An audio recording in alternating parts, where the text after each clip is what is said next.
മംഗളാദേവീക്ഷേത്രം ദർശനം.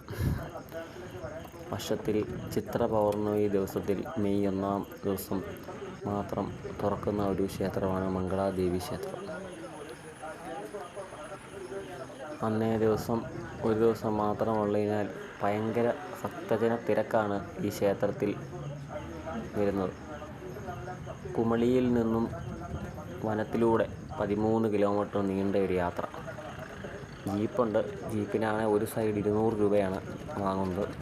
തിരിച്ചും ജീപ്പിന് 200 രൂപ, മൊത്തം 400 രൂപയാണ്. രാവിലെ 6 തൊട്ട് ഉച്ചയ്ക്ക് 2 മണി വരെയാണ് പ്രവേശനമുള്ളൂ. വൈകുന്നേരം 6 മണിയാകുമ്പോൾ വരെ കയറി ചെന്ന ആൾക്കാർക്ക് തിരിച്ചു വരാൻ ജീപ്പുണ്ട്.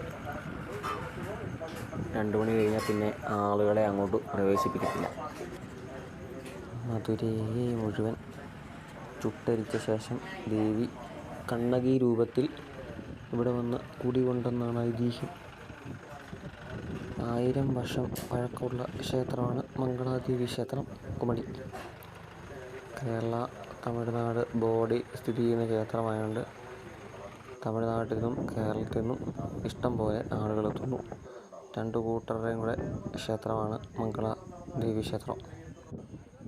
ഒരുപാട് ഭക്തജനങ്ങൾ തമിഴ്നാട്ടിൽ നിന്നും കേരളത്തിൽ നിന്നും നടന്നും ദേവീ ദർശനത്തിനായി ഇവിടെ എത്തുന്നു. എല്ലാവർക്കും മംഗളാദേവിയുടെ അനുഗ്രഹം ഉണ്ടാകട്ടെന്ന് ദേവീനാമത്തിൽ പറഞ്ഞുകൊടുക്കുന്നു. പെരിയാർ ടൈഗർ റിസർവ് വനത്തിലാണ് ഈ ക്ഷേത്രം സ്ഥിതി ചെയ്യുന്നത്. അതിനാൽ ഒരുപാട് പോലീസ് ചെക്കിങ്ങും കാവലും എല്ലാം നമുക്ക് ലഭിക്കുന്നു. കാരണം ഒരുപാട് മൃഗങ്ങളുള്ള ഏരിയ കൂടെയാണ് പെരിയാർ ടൈഗർ റിസർവ് വനം. വളരെ കാണാൻ അതിമനോഹരമാണ് ഈ ഒരു സന്നിധി. ഇവിടെ പോകാൻ ആഗ്രഹമുള്ളവർ അടുത്ത വർഷം മെയ് മാസം 1 തീയതി ഓർത്തിരിക്കുക. അമ്മേ ശരണം, ദേവീ ശരണം, ഭദ്രേ ശരണം.